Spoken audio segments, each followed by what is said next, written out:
Alors, je me présente, je suis Martine Daou, la dirigeante régionale de la CLG pour le Québec et le Nunavut. Je m'identifie comme une femme et le pronom que j'utilise est elle. Je suis une femme blanche aux yeux bruns et aux cheveux bruns mi-longs, fière d'être fonctionnaire fédéral depuis près de 35 ans. J'aimerais souligner que je me situe sur un territoire où plusieurs nations se sont croisées, se croisent toujours. Kanien'kehá:ka est la nation gardienne des terres et des eaux où je travaille et j'habite. Ensemble, prenons le temps de considérer comment nous pouvons, à notre manière, entreprendre des actions concrètes, excusez-moi, je vais juste la laisser rentrer, qui contribuent à notre réconciliation avec les Autochtones. Alors, du point de vue logistique, puisque c'est un atelier interactif, je vous encourage à garder vos caméras, vos micros ouverts. Pour les questions, n'hésitez pas à les poser au fil et à mesure en levant votre main virtuelle. Et puis, vous pouvez aussi utiliser la fonction Q&A, questions et réponses. Alors, l'atelier sera dirigé par Stéphanie Ricard. Elle considère avoir un parcours atypique qui enchaîne des études en santé, un travail en éducation pendant une dizaine d'années, finalement un début de carrière au gouvernement fédéral à l'Agence du revenu du Canada. Le fil conducteur de chaque nouvelle expérience demeure la relation d'aide. Au service aux citoyens comme agente aux prestations fiscales pour enfants, jusqu'en gestion, Stéphanie se préoccupe des autres, apprécie la diversité et de leurs valeurs, la diversité de leurs valeurs, les sentiments, les perceptions et les croyances qui enrichissent ces perspectives. Ces expériences au sein de l'équipe de projet GEDCOM, gestion à distance et communication interpersonnelle, et à titre de coordonnatrice de la formation aux superviseurs, lui ont permis de développer une expertise sur l'optimisation des stratégies de communication et de gestion virtuelle. Alors, sans plus tarder, Stéphanie, je te laisse le plancher. Merci beaucoup, Martine. Alors, je suis très contente d'être avec vous aujourd'hui. Je vais vous partager divers trucs que j'ai appris quand j'ai commencé à travailler à l'Agence du revenu du Canada. Je n'avais aucune connaissance informatique ou presque. Alors, c'est vraiment à force de curiosité que j'ai fini par découvrir plein de petits trucs que je vais vous partager aujourd'hui. Probablement plusieurs que vous connaissez. Peut-être je pourrais vous en montrer des nouveaux. Mais ce que j'espère que vous allez ramener de cette expérience-là, c'est la curiosité, puis le réflexe d'aller rechercher, parce que je vous dirais qu'en général, les fois où je me suis posé la question « Ah, j'aimerais ça que tel outil puisse faire telle chose », ben, il y avait quelqu'un qui avait pensé avant moi, fait que j'ai fini par trouver la solution, ce que je voulais que l'outil puisse faire. Fait que j'espère que vous pourrez faire la même chose au terme de notre petite rencontre. Alors, sans plus tarder, je vais vous partager mon écran. Dans le fond, aujourd'hui, ça va être une formation, une session qui se veut très, très technique. Donc, je vais vraiment vous montrer comment faire des choses. Je vous invite à faire la même chose, donc avoir la présentation sur un écran, puis de prendre les actions en même temps pour essayer de vous familiariser avec ces petits trucs-là. Vous aurez besoin d'avoir votre Outlook ouvert et votre OneNote. Pour le reste, ça devrait bien aller avec Windows. Donc, je vais vous faire un petit partage d'écran. Donnez-moi quelques secondes. Martine, je vais compter sur toi pour me faire signe s'il y a des gens qui lèvent la main. Oui. S'il y a des questions, mais n'hésitez pas à me couper la parole. Ça va me faire plaisir. Alors, vous devriez maintenant voir ma boîte de réception Outlook. Excellent. Donc, la façon dont je vais fonctionner, là, je vais passer à travers une journée de gestionnaire. Mais avant de commencer de cette façon-là, je vais vous montrer un premier petit outil qui se nomme l'enregistreur d'action utilisateur. Donc, vous pouvez le trouver dans le menu Démarrer, dans le dossier Accessoires Windows. On le voit ici, donc l'enregistreur d'action utilisateur. Une fois que vous l'avez ouvert, vous pouvez, pour le tester, on va y revenir, commencer l'enregistrement. Et pour les besoins de la cause, pour vous le montrer, je vais naviguer un peu sur le site canada.ca. On va aller voir, tiens, assurance, emploi et congé. Puis ici, je vais venir ajouter un commentaire. Je veux ajouter un commentaire concernant l'introduction. Et mon commentaire sera « Ceci est une introduction ». Voilà, donc je vais arrêter l'enregistrement pour vous montrer le résultat. Voici ce que cet outil vous offre. Donc, il a enregistré chacune des actions que j'ai faites et a pris des captures d'écran. Sachez qu'au moyen des paramètres de cet outil-là, vous pouvez modifier la capture des écrans. C'est-à-dire que vous pouvez choisir que cet outil-là n'enregistre que le texte que vous voyez ici, donc les étapes, mais pas les enregistrements d'écran. Donc ici, on voit 3 écrans parce que je travaille avec 3 écrans, bien que vous n'en voyez qu'un seul. Je vous rassure, même si vous voulez utiliser cet outil-là avec plusieurs écrans, après ça, vous pouvez faire un zoom. Donc, et on revient ici. Donc, pour les besoins de la cause, je ne vais pas l'enregistrer, mais vous avez toujours la possibilité, lorsque quelqu'un vous montre quelque chose sur l'ordinateur, de démarrer ce petit outil-là pour vous garder des notes. Donc, c'est une façon un petit peu plus créative de prendre des notes. Alors, si je reviens à ma boîte de réception, on va maintenant commencer dans notre journée type de gestionnaire ou de superviseur par la lecture des toujours trop nombreux courriels. Alors, ici, j'ai un courriel urgent. Ça m'amène à vous parler des méthodes de classement des courriels. Donc, vous voyez ici, moi, j'ai plusieurs dossiers. Ici, pour les besoins de la cause, je vous ai créé les différents courriels qui sont utilisés dans le Magic Bucket. Le Magic Bucket, c'est une technique, une théorie sur la gestion du temps. Je vais en mentionner quelques-unes au cours de la séance, mais je ne vais pas les approfondir parce que je veux vraiment vous montrer plutôt comment on peut les appliquer. Par contre, je vais les expliquer sommairement. Puis s'il y en a une qui retient votre attention plus que les autres, bien, je vous invite à faire vos recherches là, pour approfondir. À la fin de la rencontre, je vais vous partager, je crois que c'est Martine qui va vous les partager là, dans le chat, un ensemble de liens. Donc, toutes les trucs que je vais vous partager, toutes les théories qui vont être abordées aujourd'hui, vous allez avoir des liens pour approfondir ces connaissances-là. Donc, si ça peut limiter la prise de notes, vous allez avoir là, des liens vers les pas à pas de tout ce que je vous montre aujourd'hui. Et ce sont, dans la plupart des cas, des pas à pas de chez Microsoft. Parfois, je me suis référée à d'autres sources d'informations lorsque ce n'était pas disponible, mais j'ai préféré vous partager celles de Microsoft parce qu'elles vont être mises à jour au fur et à mesure que les outils vont évoluer. Donc, revenons à notre Magic Bucket. C'est une méthode de classement de courriels, donc où on va avoir des courriels urgents, les actions à prendre, les informations importantes, les courriels à lire, les actions qui sont prises, mais les courriels qu'on peut conserver, et ce qui va nécessiter un suivi. Moi, je l'ai utilisé pendant quelques années pour me rendre compte que finalement, je ne l'utilisais jamais pour rechercher mes courriels. J'utilisais toujours la barre de recherche parce que j'avais différents sous-dossiers. Par exemple, j'avais un dossier pour mon superviseur, j'avais un dossier pour chacun des membres de mon équipe. Mais si j'avais envoyé un courriel à mon superviseur et à un membre de mon équipe en même temps, bien, je ne me rappelais plus dans quel dossier je l'avais classé. Donc, j'ai fini par me rendre compte que le temps que je passais à classer mes courriels ne me servait à rien. Donc, j'ai choisi de passer à une méthode qui est plus un type archive. Donc, ici, là, vous voyez les derniers mois. C'est l'ensemble des courriels que j'ai reçus dans ce mois-là. Puis quand j'ai besoin de les chercher, bien, je vais vraiment passer par mon moteur de recherche. J'en profite pour attirer votre attention sur 2 points. Le premier, à chaque fois qu'il y a un moteur de recherche dans un outil, je vous suggère d'apprendre à le connaître. Ce sont des outils souvent puissants et qui vont vous économiser énormément de temps.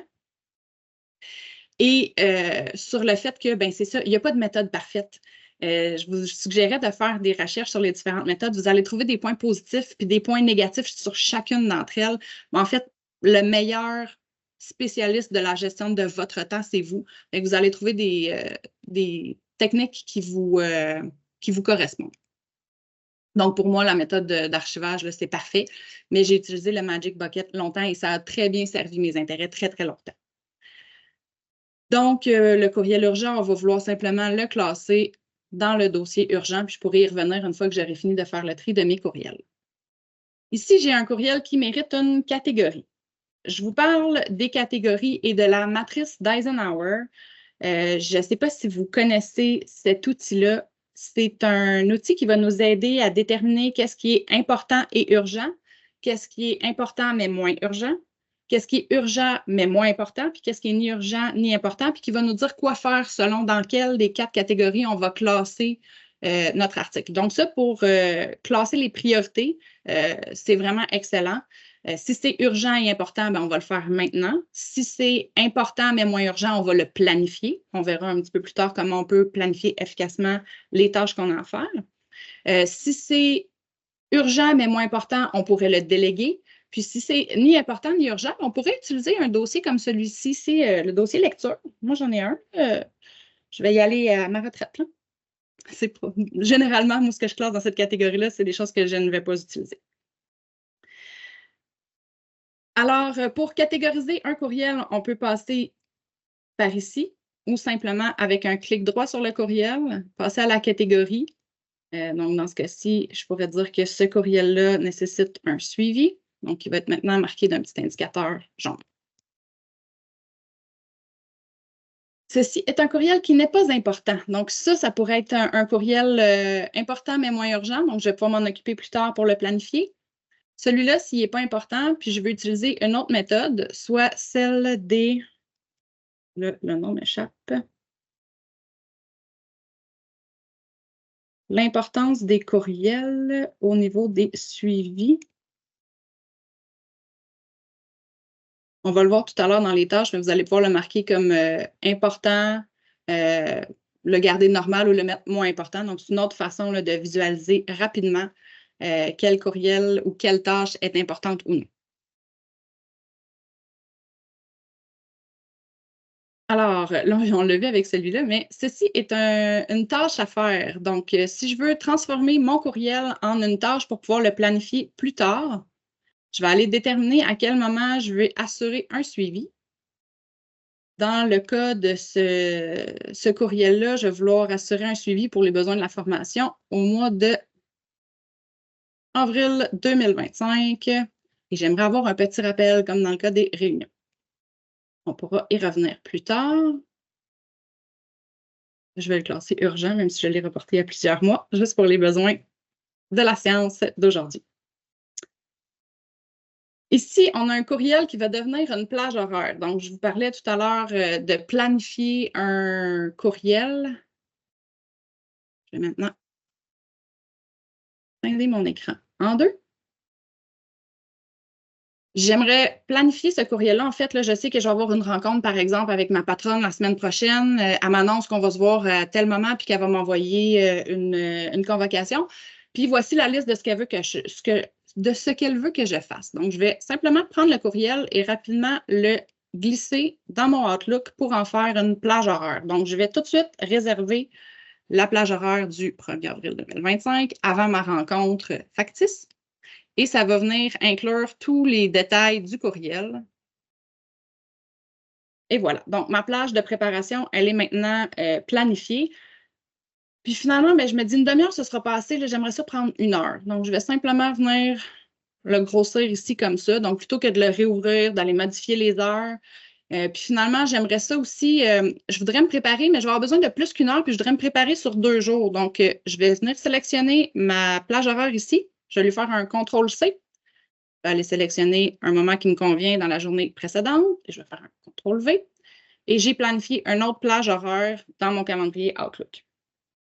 On peut simplement les déplacer aussi pour quand c'est des rendez-vous, non pas quand c'est des réunions. Là, nécessairement, il va vous demander si vous voulez envoyer une mise à jour à ceux que vous avez invités à cette réunion-là. Mais pour les rendez-vous, pour les plages horaires qu'on se bloque pour nous-mêmes, c'est très facile de les déplacer comme ça. Je vais maintenant revenir. Excuse-moi, juste une petite question. Oui. Quand tu as dit que tu avais besoin d'une deuxième plage horaire, tu as fait CTRL-C pour aller comme à côté? C'est ça que j'ai... Parce que j'ai manqué un petit bout, j'écrivais en même temps. Oui, pas de problème, je recommence. Donc ici, j'ai fait le CTRL-C pour copier. On ne peut pas le faire avec un clic droit, ce serait bien charmant, mais on peut le faire avec le raccourci clavier. Donc, CTRL-C pour copier, puis ensuite, on va venir faire un CTRL-V pour coller. Super, merci beaucoup. Ça me fait plaisir.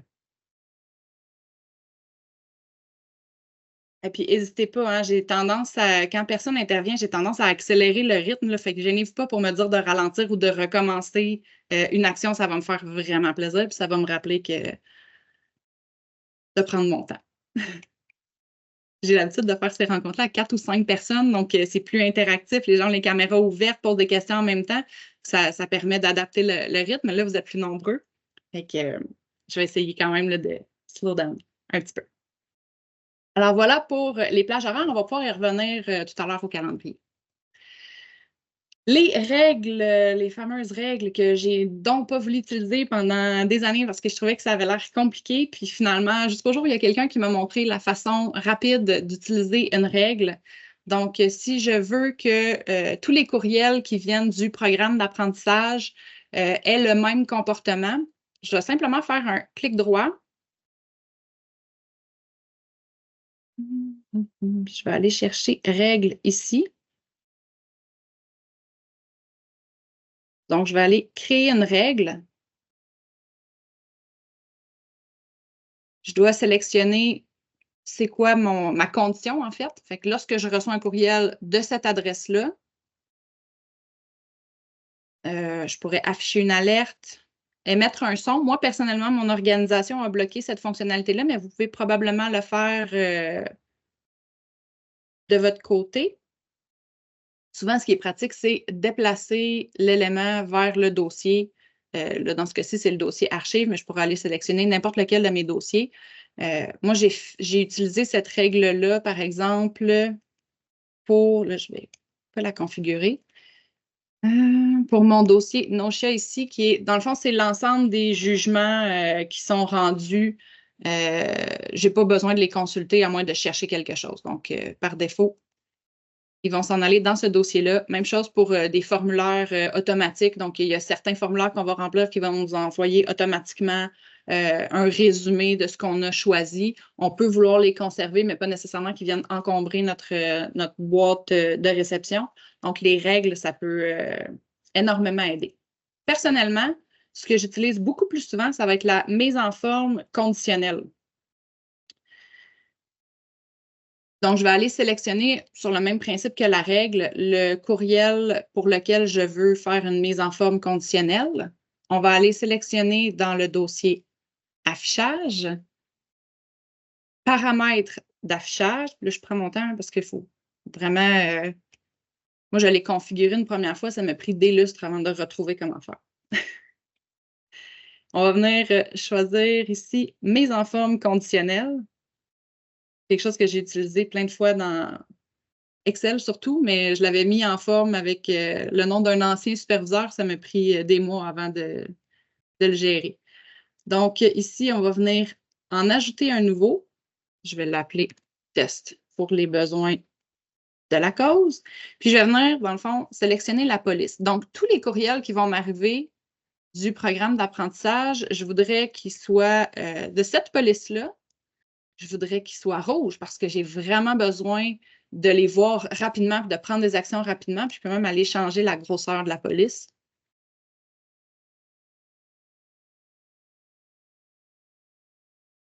Ah, j'ai oublié une étape. Scène 1, prise 2.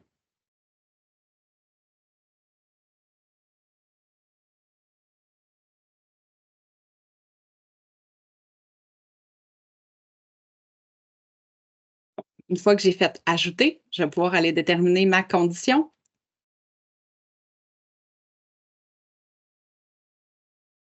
Et ici, je vais pouvoir venir sélectionner. Il ne va peut-être pas me laisser juste une boîte générique. Je vais y aller avec une collègue là, qui m'a autorisé à utiliser son nom. Je vais chercher Isabelle. Là, malheureusement, vous ne le verrez pas. Bien. Est-ce que c'est bien ce que vous souhaitez? Ça va bien, une formatrice qui ne sait pas ce qu'elle fait?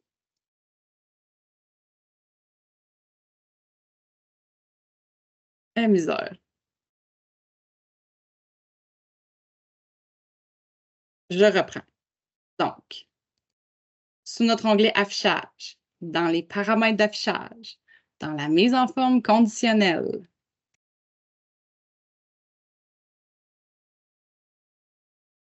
je refais mon test. Je vais changer ma police.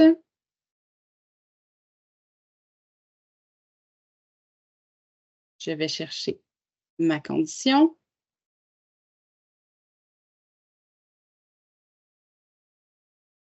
Tiens, je vais utiliser le champ objet. Donc, dans le champ objet, lorsqu'il est mentionné, ceci est un courriel qui mérite, parce que j'en ai quelques-uns qui utilisent ce type de mots dans le champ objet. Je vais faire un OK. Vous voyez que la mise en forme a changé. Désolée pour la petite confusion. Alors, on a vu le Magic Bucket, on a vu la matrice d'Eisenhower, classer les courriels, en faire une tâche, prendre un courriel pour en faire une plage horaire.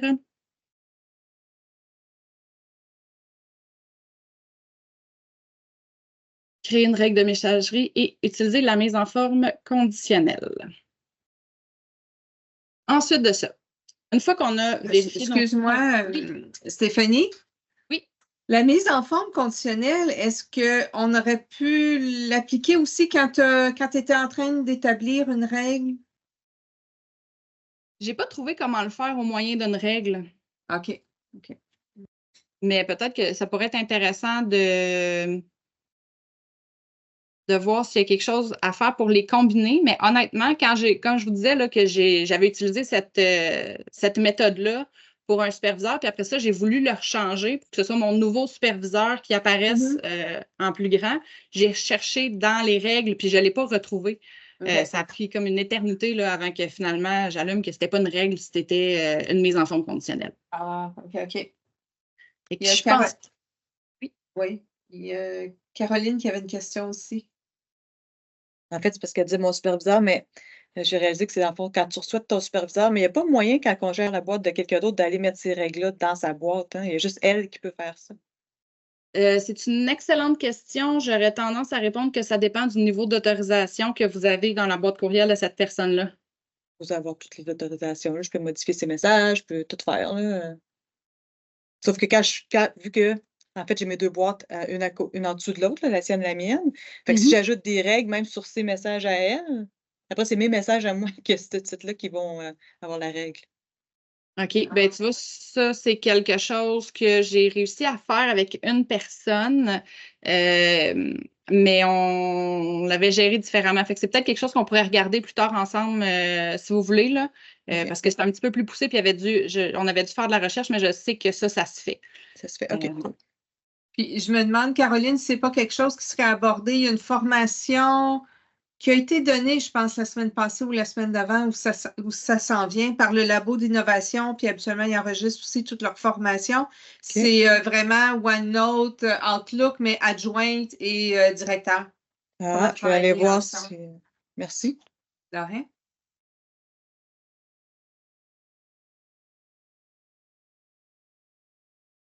Ben, merci pour la question.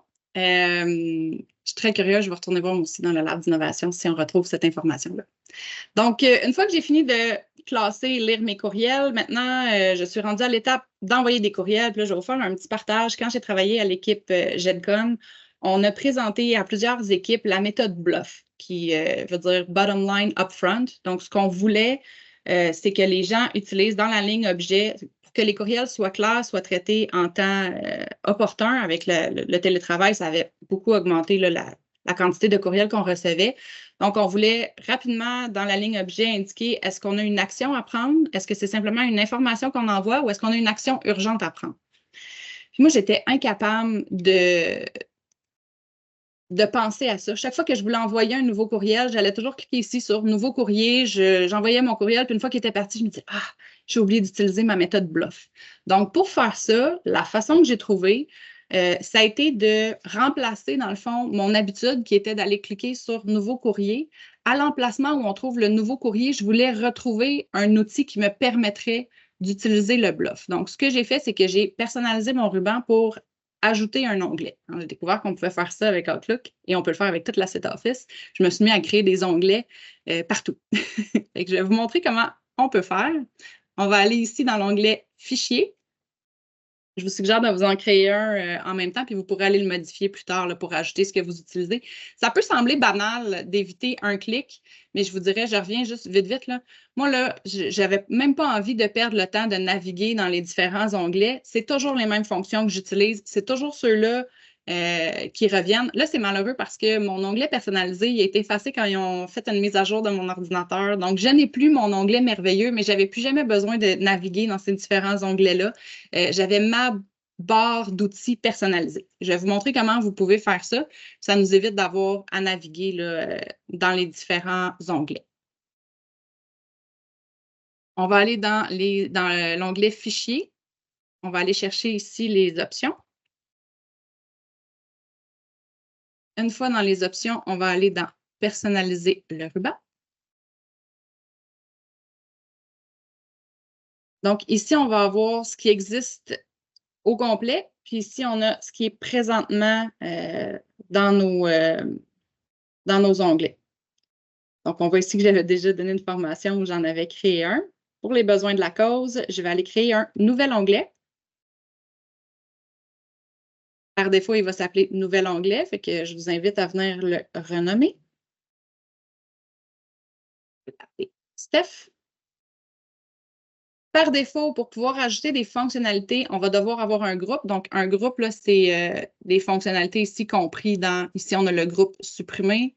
Ici, on a le groupe répondre. Donc, ici, je vais renommer mon groupe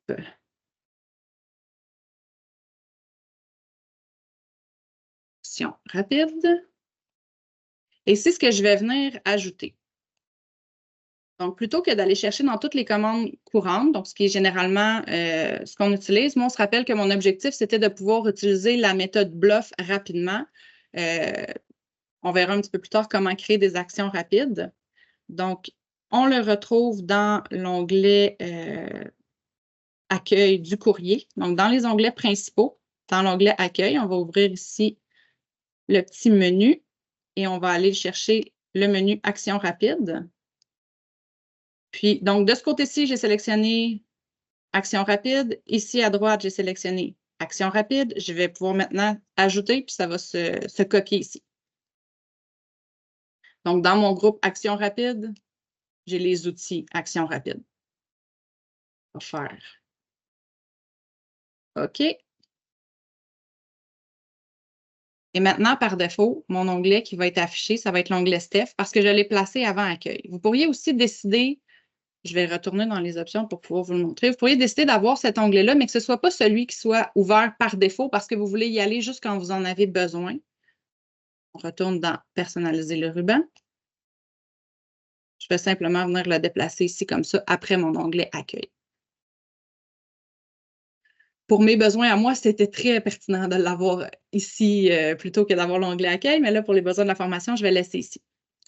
Donc, pour utiliser mon BLOF, plutôt que d'aller directement à Nouveau courrier, j'arrivais à Action rapide et là, ça me faisait penser d'utiliser mon BLOF. Pour utiliser mon BLOF, j'ai utilisé les actions rapides. Donc, ici, on les retrouve. Action urgente, action demandée, info. Je vais vous montrer comment on peut créer une action rapide, mais je vais vous le montrer à partir de l'onglet Accueil pour que tout le monde puisse bien suivre. On va venir ici, donc, dans notre onglet Accueil. On va venir sélectionner nos actions rapides. On va ouvrir ici la petite boîte et on va venir créer une action rapide. Il y a plusieurs sortes d'actions rapides que vous pouvez utiliser. Je vous invite à les explorer. Moi, je vais simplement vous montrer comment créer des courriels au moyen de cet outil-là, mais vous pouvez faire plusieurs choses. Copier dans des dossiers, supprimer des messages, attribuer des catégories, des indicateurs. Pour les besoins de la cause, on va aller à « Nouveau message ». Quand on sélectionne « Nouveau message », on a la possibilité de sélectionner à qui on va l'envoyer, mais on a aussi la possibilité de venir afficher les options. C'est ce qu'on va faire. Donc, c'est ici que j'ai créé mon BLOF. Donc, je vous disais qu'il y en avait un qui c'était juste « Info ». Donc, c'était ma ligne objet, je n'avais pas besoin de rien ajouter d'autre. Quand j'avais besoin d'une action, je voulais avoir l'objet, puis la date à laquelle j'avais besoin d'une réponse. Donc, avant de faire terminer, j'attire votre attention sur le texte d'Infobulle. Si vous prévoyez utiliser plusieurs actions rapides, je vous suggère de venir mettre une description de vos actions rapides. Là, moi, ici, ça s'appelle « Nouveau message ». Je vais l'appeler « Formation ».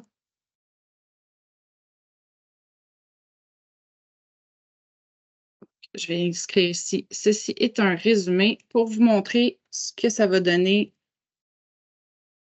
dans mes actions rapides ici, quand je vais vouloir les utiliser, si je ne me souviens plus à quoi ça sert, si je vais faire un survol de souris. Donc, ce que j'ai inscrit là, devient une espèce de petit rappel de ce à quoi sert cette action rapide. Et on voit que le courriel que ça m'a créé a l'objet que je voulais utiliser. On va refaire les actions rapides parce que je vais vous parler un petit peu. On va passer à planifier des rencontres individuelles. Donc, on a souvent besoin de rencontrer les membres de notre équipe. Moi, cette action rapide-là, elle m'a beaucoup servi parce qu'une rencontre individuelle, souvent, ça se prépare.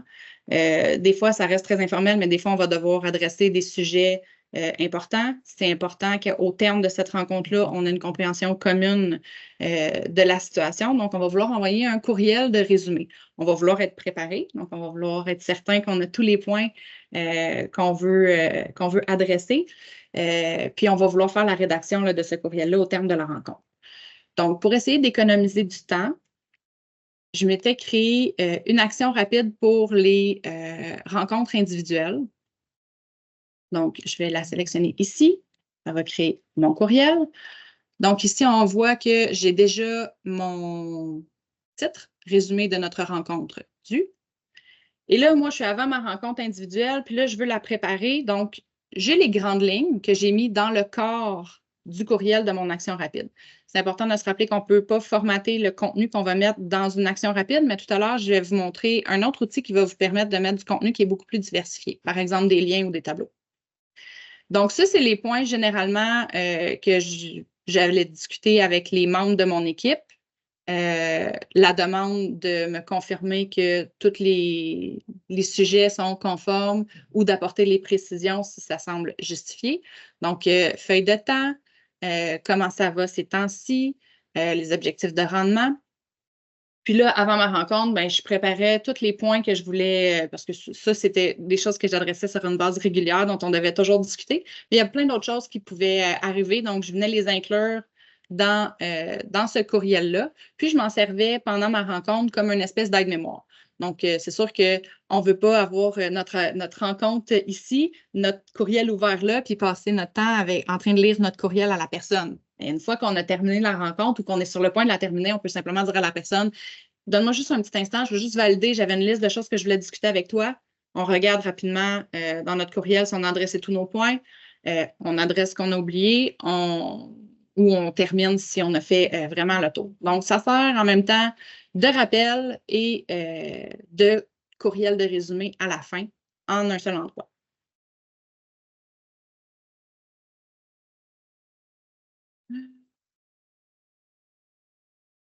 Excellent. Donc, une fois qu'on a automatisé l'envoi de ces courriels-là, on va vouloir planifier nos rencontres. Donc, on va, par exemple, vouloir vérifier la disponibilité de la personne. Donc, si je veux rencontrer Isabelle, le lundi, je vais me créer une petite rencontre Teams. Je vais venir inclure Isabelle. Et je vais aller vérifier au moyen de l'assistant planification si Isabelle, elle est disponible. Donc, je peux voir ici là, que Isabelle, elle n'est pas disponible au moment où j'aimerais la rencontrer. Donc, je peux simplement déplacer la rencontre à un moment où elle est disponible.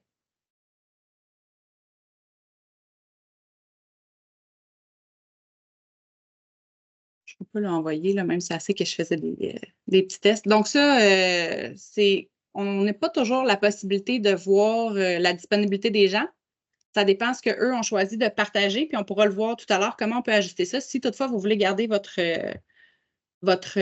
calendrier plus confidentiel, si on peut dire. Là, ici, on voit qu'on m'offre des plages horaires à partir de 9 heures. Fait que ça me permet de faire le pont avec l'autre point que je veux voir avec vous. Donc, mes journées sont bloquées de 9 heures jusqu'à 15 heures, 17 heures, pardon. Donc, je n'ai pas la possibilité d'aller sélectionner d'autres heures parce que mes heures de travail sont configurées de 9 heures à 17 heures. Là, on va aller voir ensemble comment on peut modifier ça. On ne veut pas enregistrer les modifications. Donc, toujours dans notre onglet Fichier. Donc, vous voyez ici, c'est en gris, donc avant 9 heures et après 17 heures.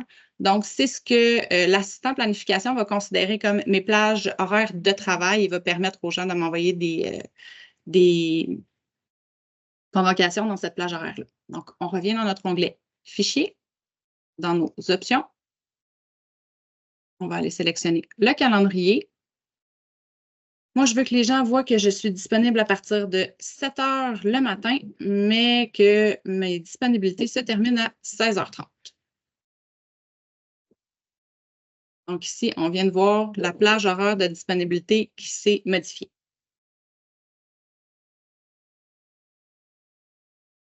Alors, on a vu le bluff, c'est moi qui va se référer à ma petite liste pour être sûr que j'oublie rien. On a vérifié la disponibilité, on a mis à jour notre horaire de travail. On va aller voir le partage et la gestion de nos calendriers. Donc, ici, je suis en mesure de voir le calendrier d'Isabelle. Donc, je peux voir qu'elle est occupée, qu'elle est en provisoire, qu'elle travaille ailleurs ou qu'elle est absente du bureau. Pour aller gérer les accès du calendrier.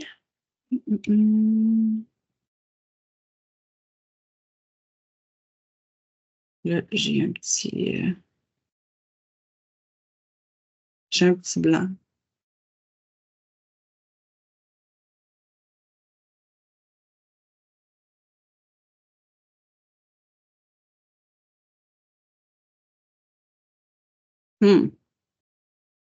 Bon, j'y reviendrai tout à l'heure, mais que ça me revienne.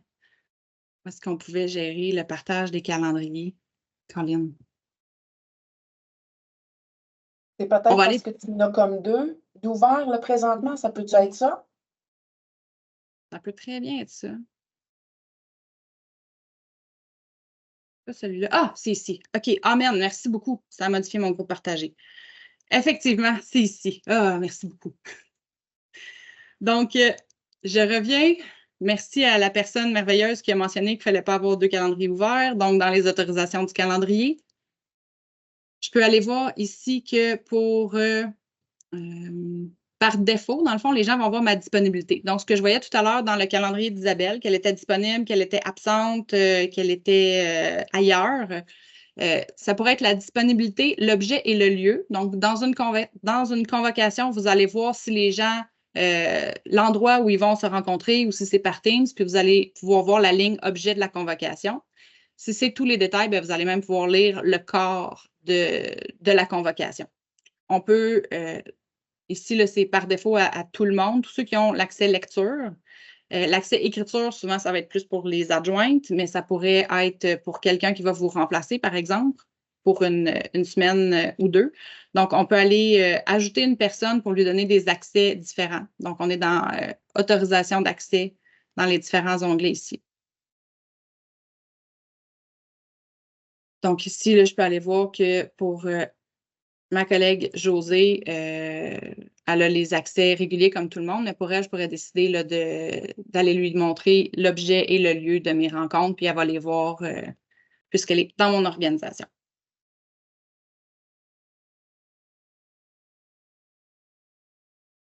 Excellent. Donc, maintenant qu'on a planifié nos rencontres individuelles, on va aller planifier une réunion d'équipe.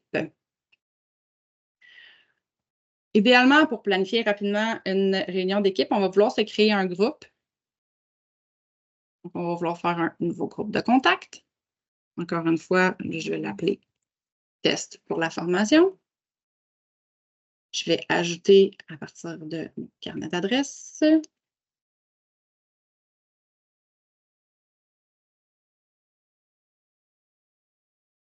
Je vais chercher encore ma chère Isabelle.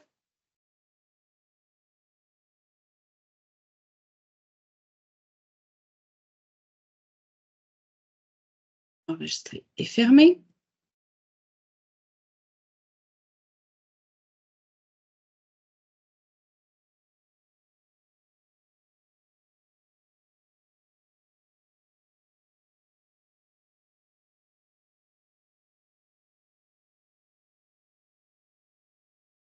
Je vais pouvoir planifier ma rencontre avec mon groupe test. Ça va aller mieux si je le mets dans ma ligne de... Voilà. Puis, si je ne me rappelle plus qui j'ai mis dans mon groupe test, je peux venir ouvrir ici.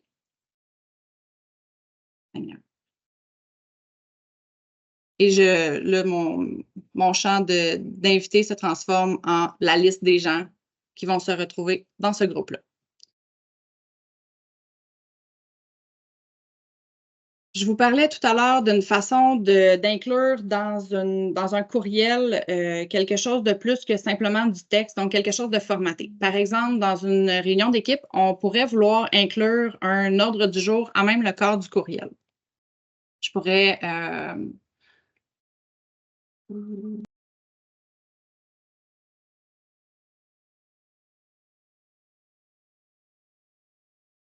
Voyons. Voilà. Donc, je pourrais faire mon ordre du jour ici comme ça. Point 1. Point 2. Point 3. Ça fonctionne également avec les liens. Donc, pour les besoins de la cause, je vais aller me chercher le lien de canada.ca. Je vais utiliser le petit raccourci clavier CTRL-K. Et je vais pouvoir venir faire un CTRL-V pour copier mon lien ici. Puis, je voudrais pouvoir avoir toujours cet ordre du jour-là dans les courriels que j'ai envoyés à ma réunion d'équipe. Donc, je vais venir le sélectionner. Dans mon onglet « Insertion », je vais aller sélectionner dans le groupe « Texte » l'outil « QuickPart » et je vais aller enregistrer la sélection dans la galerie de composants QuickPart. Et lui aussi « Test ». Là, pour les besoins de la cause, je vais l'effacer. Donc, dans tous les courriels que je vais créer, quand je vais vouloir insérer cette mise en forme-là, je vais pouvoir venir chercher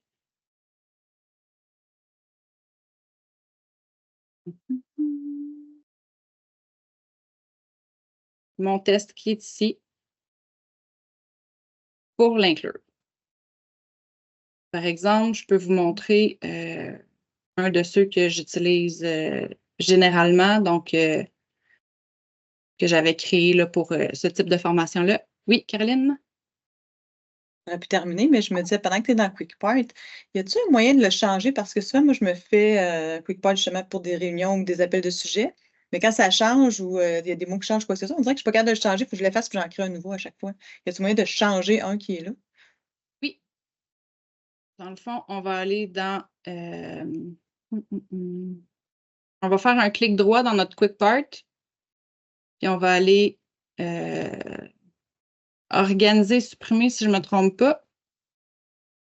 Puis là, par exemple, je vais aller chercher test. Je vais faire modifier les propriétés. Je n'ai pas été en mesure de modifier. Texte, OK. Essaye. Non, c'est celle-là que je viens de faire.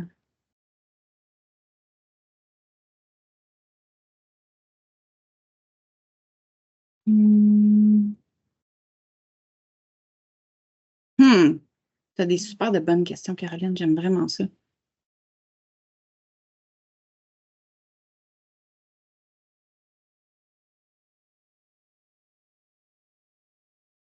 Et je vais faire des recherches, puis je vais te revenir là-dessus. Merci. Désolée, puis merci. Mais non, ça me fait plaisir. Puis, tu sais, c'est souvent ça qu'il y a de le fun avec cet atelier-là, tu sais, de pouvoir être, c'est ça, un petit groupe, et de pouvoir se poser ce genre de questions-là, puis prendre le temps de faire les recherches. C'est sûr que vu qu'on est nombreux, je ne vais pas prendre le temps de faire la recherche-là. Mais, tu sais, souvent, moi, quand je partage ce genre de bonnes pratiques-là, j'en apprends autant que j'en montre. Fait que Donc, voilà pour les Quick Parts. Sachez qu'on peut en faire également dans Word. Donc, ça peut être très intéressant là, pour quelqu'un qui refait généralement des ordres du jour dans Word qui a besoin d'envoyer comme pièce jointe. Je vous parlais tout à l'heure, je vais juste...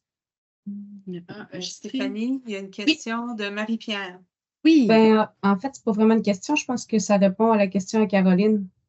oui. Si tu vas sur ton Quick Part, là, disons que tu en choisis un, ben, tu sais, sans le sélectionner, là, tu vas juste, tu sais, ouvre ton Quick Part, puis si tu vas sur un en cliquant à droite, tu peux modifier les paramètres.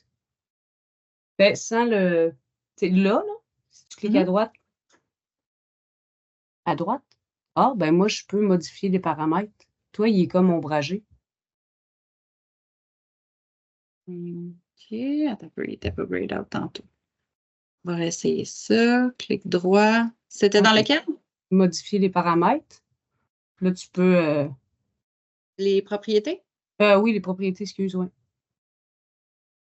Puis là, ben moi, il apparaît dans ma description, fait que je peux aller la modifier.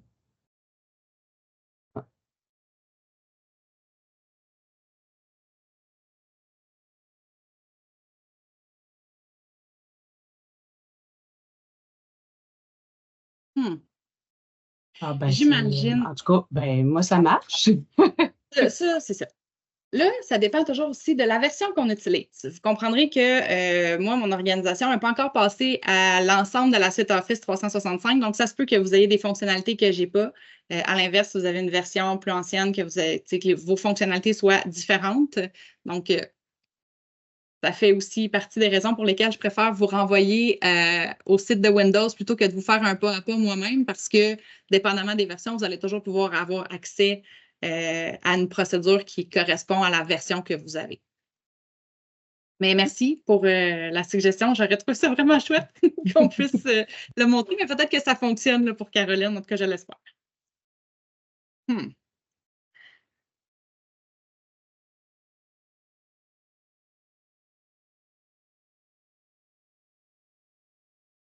Alors, maintenant, on va aller dans le calendrier. Je vois ici là, que j'ai une formation, puis je veux me planifier un moment pour me préparer à cette formation-là. Donc, plutôt que d'ouvrir un nouveau rendez-vous ou un nouvel élément ou faire une rencontre, je peux simplement venir placer mon curseur, écrire ici « Préparation ». Puis, ma plage horaire est bloquée. Je vais la mettre d'1 heure.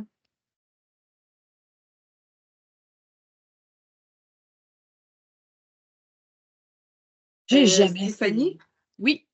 C'est Martine, j'ai une question. Oui. On dirait que je remarque que pour changer, là, tu avais une demi-heure, tu veux mettre 1 heure, c'est juste comme par le haut, hein? Le piton par le bas, ça ne fonctionne pas, hein?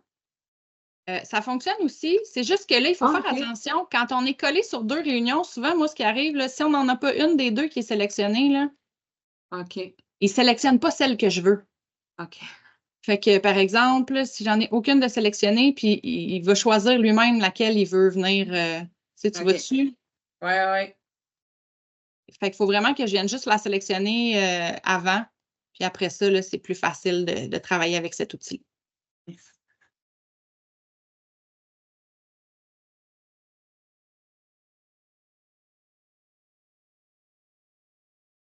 Donc là, moi, j'aime beaucoup utiliser ces plages-là pour aller mettre mes notes. Donc, par exemple, si je vais l'ouvrir une fois que je l'ai planifié, genre la veille, je vais pouvoir venir mettre mes notes ici.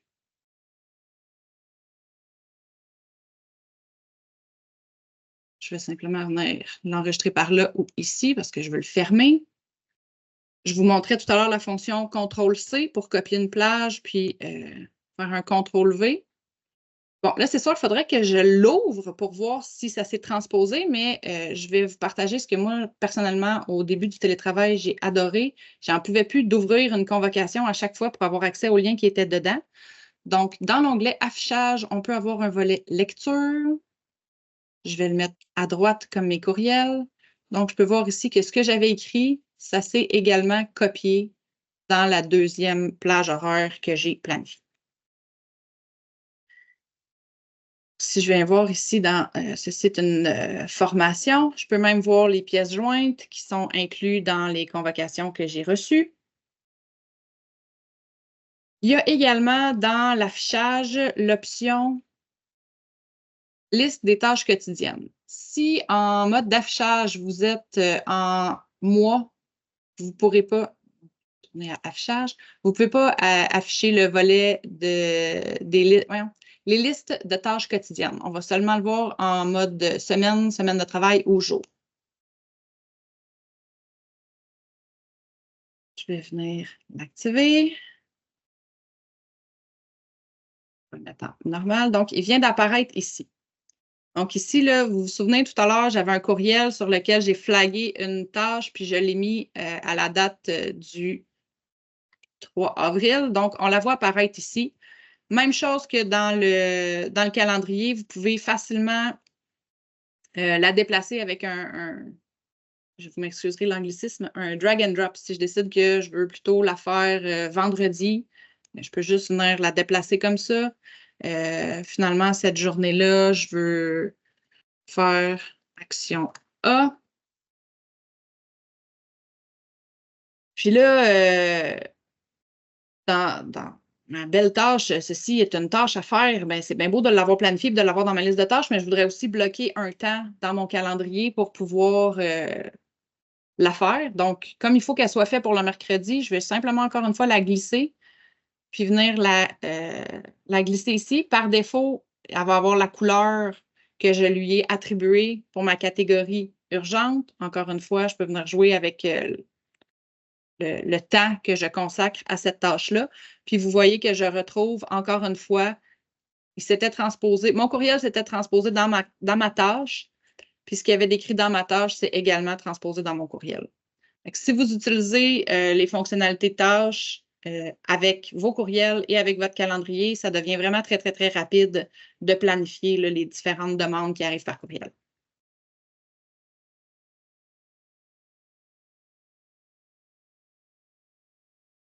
Alors, je vous ai dit que je voulais me préparer pour ma formation qui est ici. Pour ce faire, je vais vouloir travailler dans OneNote. Donc, dans mon onglet formation, je vais avoir une nouvelle formation technique. Je vais me créer une page. Puis, je vais vouloir prendre des notes de cette réunion-là.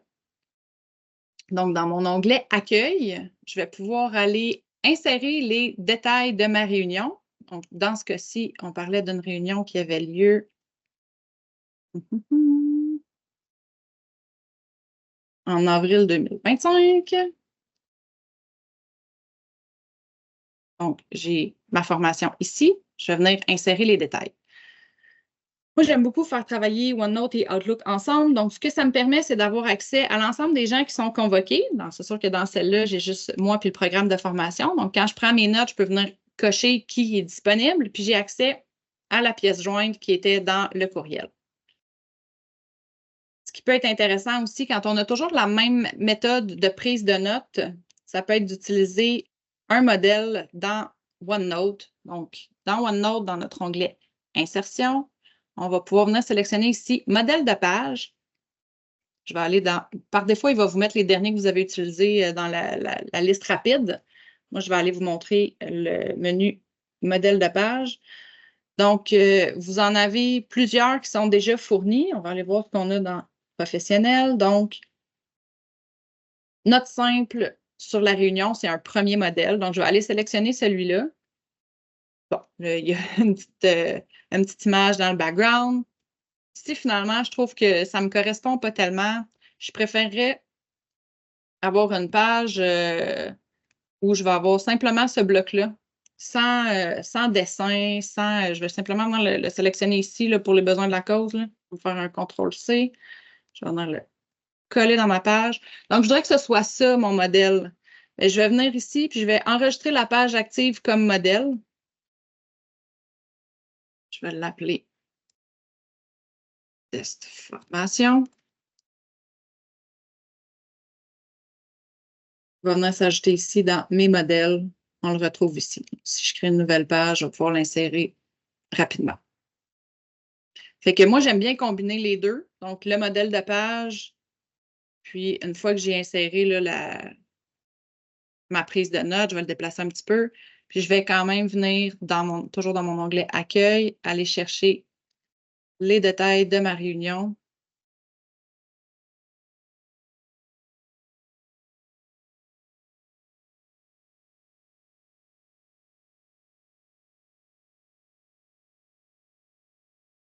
Fait que ça me permet d'avoir tous les détails qui sont dans Outlook avec mon modèle à moi.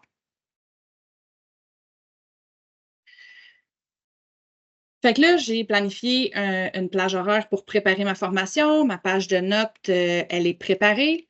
Pendant ma formation, je vais prendre des notes dans mon OneNote, mais je vais vouloir, des fois, je vais me faire présenter, par exemple, un diagramme ou une page avec une information intéressante. Je vais vouloir garder une image, ce qu'on appelle une capture d'écran. Plutôt que d'aller chercher l'outil capture d'écran, je vous dirais que ça, c'est mon raccourci clavier préféré de tous les temps. Donc, je vous invite à le faire en même temps que moi. C'est le Windows Shift S. Normalement, ça devrait prendre votre écran gris comme ça. Je vais venir sélectionner une partie de mon ruban ici. Et c'est automatiquement collé dans votre presse-papier. Donc, vous pouvez simplement aller sélectionner votre OneNote et faire un CTRL-V. Puis votre image va se retrouver là. Moi, je l'utilisais beaucoup aussi dans le chat de mon équipe pour aller mettre soit une petite pensée positive que j'avais trouvée sur Internet avec la petite image ou un meme, là, tout dépend de l'auditoire auquel vous vous adressez.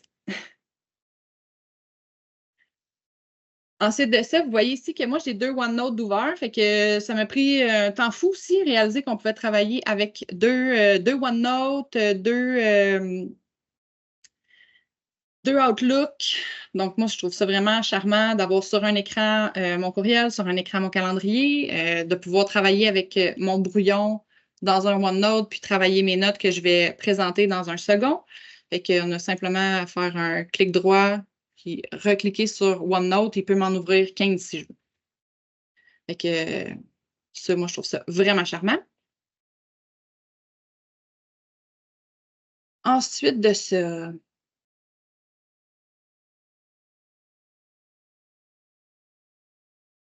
là, on a planifié des rencontres, on a répondu à des courriels, on a classé des courriels. Maintenant, je dois planifier une tâche vraiment colossale. Je dois faire l'évaluation de la performance des 12 membres de mon équipe.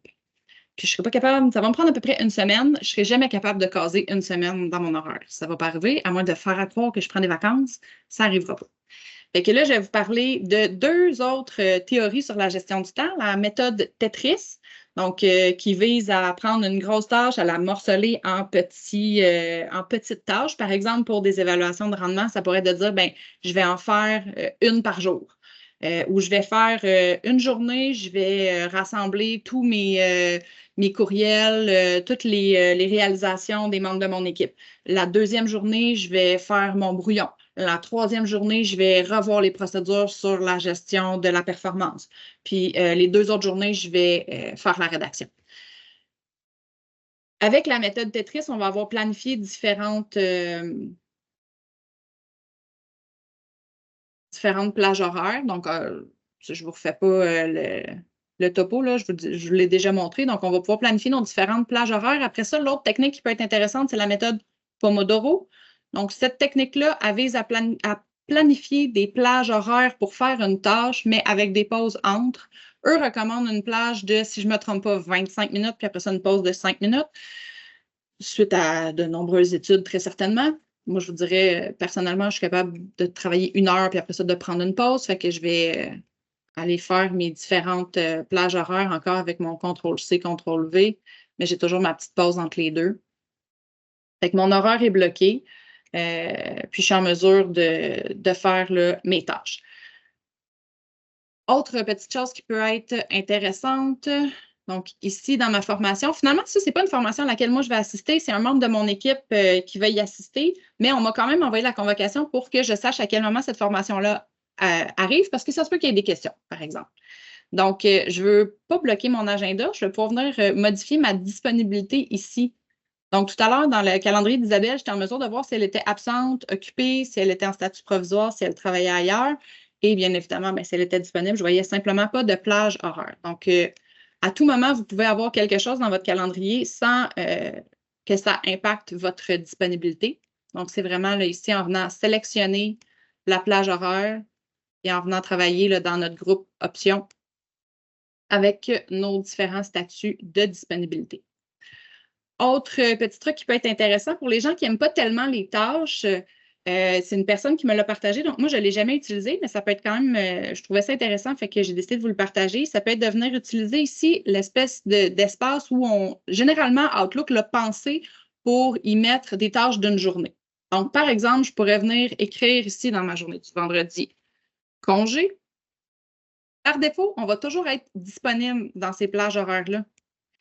Mais si moi, je veux que les gens sachent que je suis absente, je vais aller changer mon statut pour absent.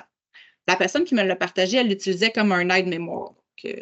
Plutôt que d'utiliser les tâches, elle les mettait ici. Ou j'ai des gens aussi qui l'utilisent pour aller écrire à quel bureau ils sont installés quand ils se sont réservés un bureau dans le système de réservation de votre organisation.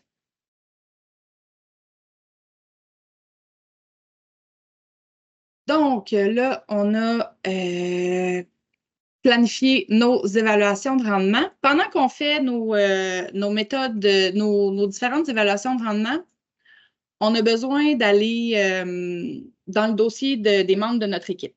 Là, je vais vous montrer un autre outil que j'aime vraiment beaucoup. Plutôt que de passer par l'explorateur de fichiers, on peut venir mettre sur la barre. Tiens, je vais en profiter, là, je sais que c'est très, très connu, mais je vais quand même l'expliquer rapidement. Vous pouvez épingler, désépingler tous les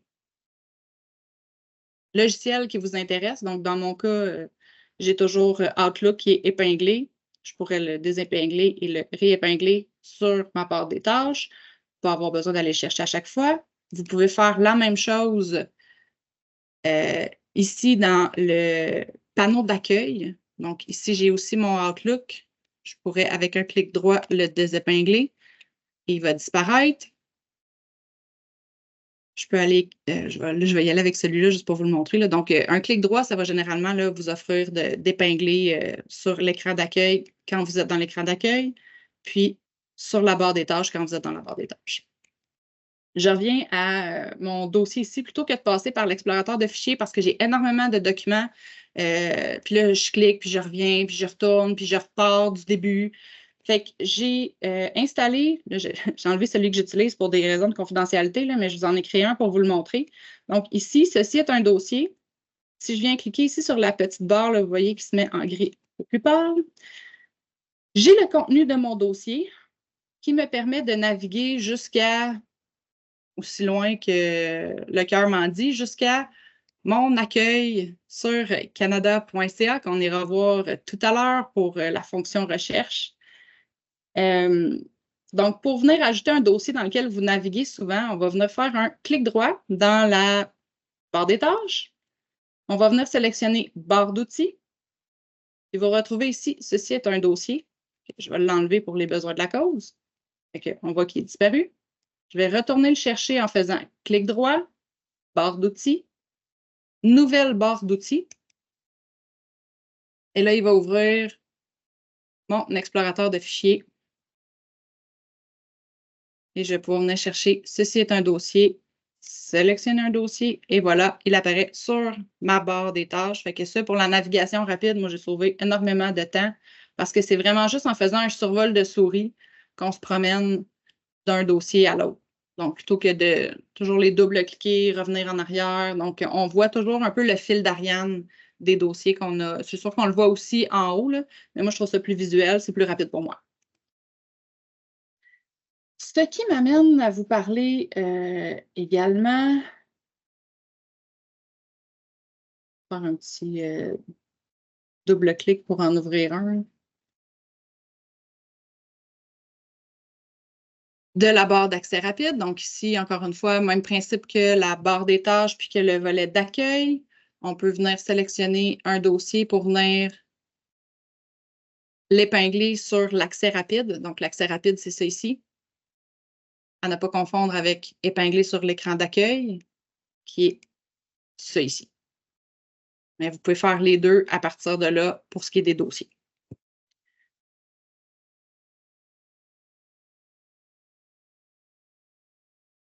Donc là, une fois que j'ai navigué pour trouver les dossiers de mes agents, maintenant, je dois naviguer dans les procédures. Donc là, vous connaissez très certainement celui-là, mais je le montre quand même juste au cas, là, parce que moi, j'ai passé pas mal de temps à ne pas savoir que ça existait. Ça existe dans Internet, dans Word, dans la plupart des logiciels. Donc, c'est le CTRL-F. Donc, pour venir chercher, tu vois ici, j'avais fait une recherche pour le mot « appel ».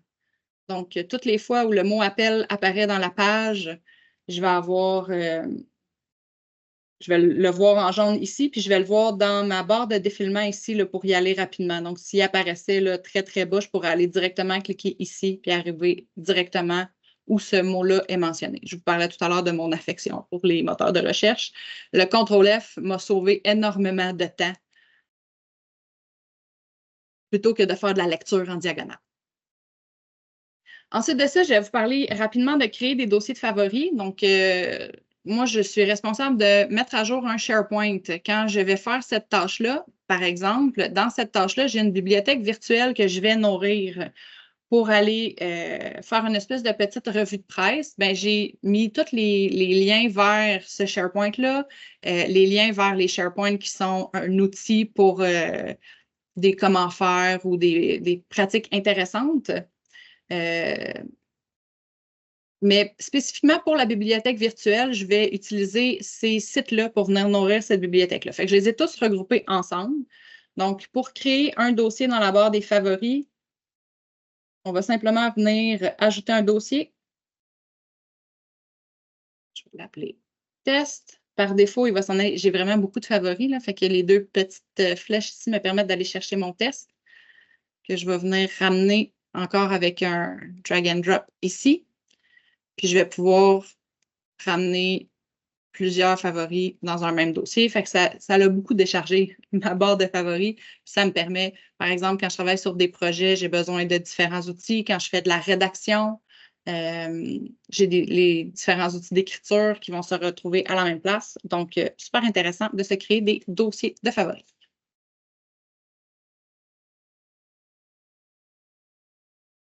Alors, on arrive presque à la fin. Il me reste un petit truc à vous partager. Je vais revoir ma liste là, pour être sûr que je n'ai rien oublié. C'est les différents bureaux virtuels. Donc là, je vais vous parler de raccourcis tactiles. Donc, avec le pavé tactile de votre ordinateur portable, si vous utilisez 4 doigts, puis vous, en très pas bon français, swipez vers le haut, ça va vous ouvrir, dans le fond, là, je vais le faire, là. Donc, ça vous ouvre toutes les applications qui sont ouvertes. Puis ici, vous voyez, là, vous avez la possibilité d'ouvrir un nouveau bureau. Dans mon cas, j'en ai déjà un qui existe. Donc, ce que ça fait, je reviens à mon bureau 1, c'est qu'en prenant encore une fois mes 4 doigts, si j'ai créé un deuxième bureau, je vais encore une fois swiper, mais cette fois-ci, je vais swiper à droite. Donc, il me ramène vers un nouveau bureau. Donc, vous voyez que je n'ai plus rien d'ouvert ici.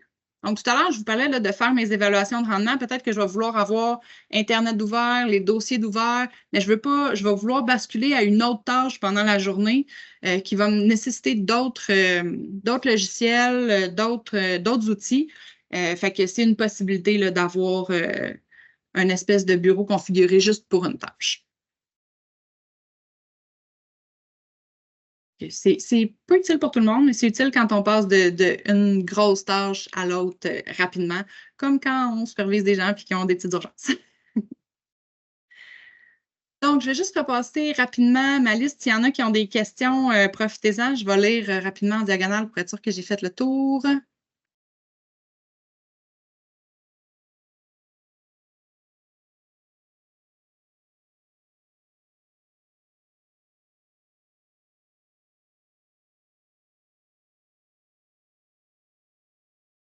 Ah oui. Je ne sais pas si vous êtes familier avec le presse-papier. Je disais tout à l'heure, quand on utilisait le Windows Shift S, ce que vous avez sélectionné va s'en aller directement dans votre presse-papier. On peut avoir accès à l'historique. Je vous dirais là, que si vous faites, je ne sais pas moi, plusieurs documents en même temps, puis vous avez besoin de copier, par exemple, 2 liens dans tous ces documents-là en même temps ou dans... Peu importe. Moi, j'ai souvent besoin de retourner à, tu sais, ce que j'avais fait un CTRL-C avant le dernier que j'ai fait, là, où je viens faire un CTRL-V puis je me rends compte que c'est plus ce que je voulais qui est dedans, bien, on peut aller directement dans l'historique de notre presse-papier. Donc, je vais faire le test ici pour ordre du jour. Je vais faire un CTRL-C. Puis pour participant, je vais encore une fois me faire un CTRL-C. Puis si je veux ici venir coller le ordre du jour plutôt que participant, qui est le dernier sur lequel j'ai fait mon action CTRL-C, je vais venir faire un Windows-V. Oh non! Je ne sais pas pourquoi ça arrive là. Normalement, vous devriez avoir l'entièreté de votre presse-papier, donc tout ce qui a été copié-collé. J'ai peut-être, tout à l'heure, en allant vider l'historique, j'ai peut-être désactivé la fonction. Fait qu'on va prendre le temps d'aller le voir de toute façon, vu qu'il reste du temps et que les gens n'ont pas de questions. Parce que ça, je vous dirais que c'est quand même très intéressant. Je trouve ça vraiment dommage que ça ne fonctionne pas. Fait que dans vos paramètres, moi, j'accède souvent aux paramètres par le clic droit, paramètres de la barre des tâches parce que je trouve ça rapide en 2 clics, mais vous pouvez aussi passer par l'onglet d'accueil et accéder aux paramètres. Je vais venir taper ici dans mon outil de recherche parce que je n'ai jamais pris le temps de me souvenir du chemin. Donc, paramètres du presse-papier. Bon, fait que ça fait exprès. Mon historique de presse-papier, normalement, devrait être conservé. Fait que je ne sais pas pourquoi il n'apparaît pas. C'est bien parce que je suis en train d'essayer de vous le montrer. Mais normalement, ça peut être désactivé aussi. Fait que à surveiller de votre côté si vous voulez aller l'activer. Et que normalement, là, quand on a fait différents copier-coller, je vais en essayer un autre au cas. Là.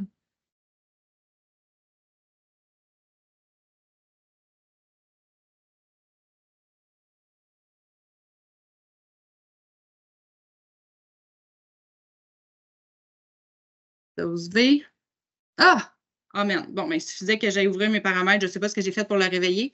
Mais vous voyez ici l'ensemble de l'historique de ce que j'ai copié dans le fond. Fait que, on peut remonter comme vraiment très, très loin. Fait qu'on devrait trouver là, tout à l'heure mon participant de tantôt. Ce courriel est une plage horaire, ordre du jour, participant.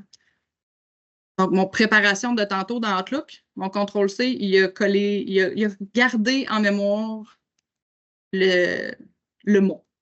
Donc, encore une fois, Windows V. On vient avoir accès ici à l'ensemble de ce qu'on a copié. Mon Dieu, j'ai chaud. Je vous promets que ça fonctionne. Fait que je pense que ça faisait pas mal le tour pour l'ensemble des... tiens, le CTRL-Z. Il va être dans les notes quand même que je vous envoie tout à l'heure, mais moi, je l'aime bien, le CTRL-Z pour revenir. Donc, ça efface la dernière action qu'on a faite. Et ça fait le tour. Oups, je vais arrêter mon partage avant de vous ramener devant ma caméra. Merci, Stéphanie. Je vais juste aller retourner tous les liens là, dont tu as parlé, que tu m'as envoyés. Je vais amener ça dans le chat. Et vous le recevrez aussi par courriel par la suite. Ici. J'espère que ça va fonctionner. Est-ce qu'on a des questions? Technique, oui. Il y a beaucoup, beaucoup de liens, beaucoup d'informations.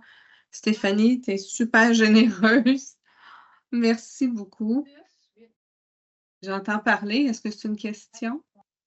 Non, OK. C'est moi qui avais le micro baissé, mais je voulais juste dire merci dans le fond parce que c'était bien expliqué. Je réalise qu'il y avait effectivement une couple de choses qui vont être utiles. Je pense que le plus tough sera de les mettre en pratique, mais avec ça, ça va être... non, c'est très bien, merci. Ça me fait vraiment plaisir. Mais puis c'est ça l'avantage, quand je vous disais tout à l'heure de le faire, quand on est dans un petit groupe, on se sent plus à l'aise aussi de prendre le temps de. Tu sais, là, je me doute qu'une personne était à l'aise de me dire peux-tu arrêter, je voudrais recommencer ça? Mais généralement, c'est comme ça que ça se passe dans ces ateliers-là. Puis ce qui est bien aussi, c'est quand on le fait en équipe naturelle, parce qu'on ne retient pas toutes les mêmes choses. Et que ça permet après ça de s'en reparler, de dire ah, moi, j'ai essayé telle affaire, finalement, j'ai pas tellement aimé ça, t'avais-tu retenu telle chose, l'as-tu essayé? Fait que, bref. Merci infiniment pour votre écoute. Ça a été vraiment un plaisir. Puis tant mieux si je vous ai appris ne serait-ce qu'un ou deux petits trucs. Ça m'aura fait très plaisir. C'est plein de juste petits que- trucs, mais qui, dans le fond, il y en a en titi à retenir. Hein?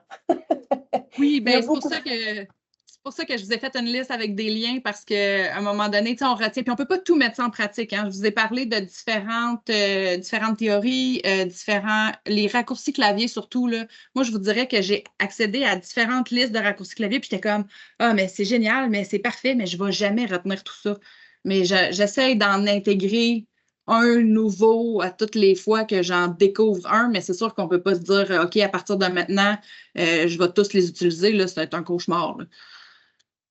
Non, c'est ça, c'est beaucoup d'informations. Puis merci beaucoup, beaucoup pour le partage. C'est vraiment, ça a été super intéressant, vraiment. Merci pour les bons mots, ça fait chaud au cœur.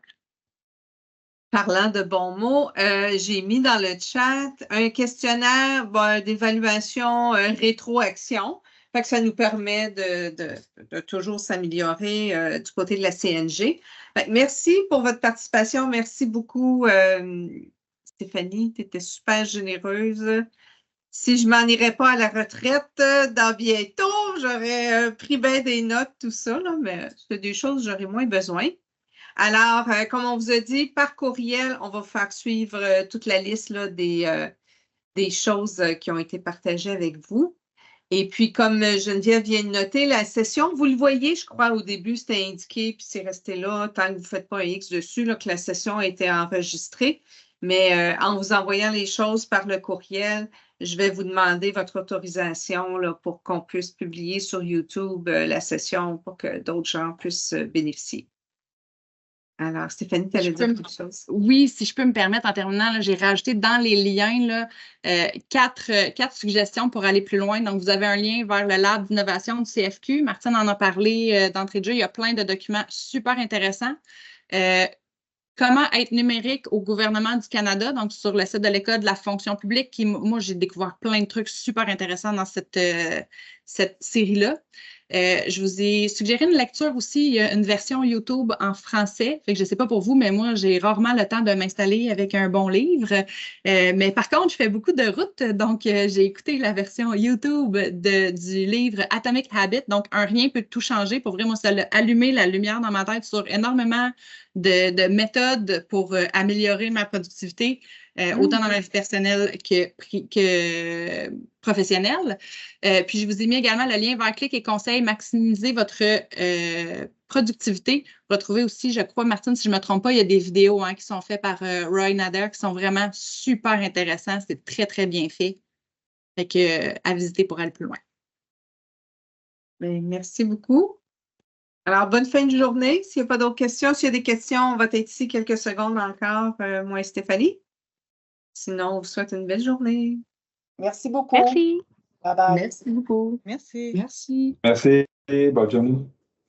Bye bye.